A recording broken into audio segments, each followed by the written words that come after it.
Congratulations for making it to the end of this course. Now you're ready to learn the coolest thing yet. Remember how we played the 7-note box, this box? And we spent time improvising with that box and making your playing sound good over the background music? Well, here's the coolest thing. If you can sound good in this little 7-note box, then that means you can sound good anywhere on the guitar neck. And here's why.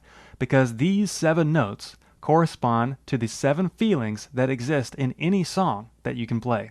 And this little 7-note box simply repeats in different places all across the fretboard. And that's all there is. These 7 notes repeating across the neck is all there is. So that means if you can sound good in this little 7-note box, now you're ready to move on and sound good across the entire guitar neck.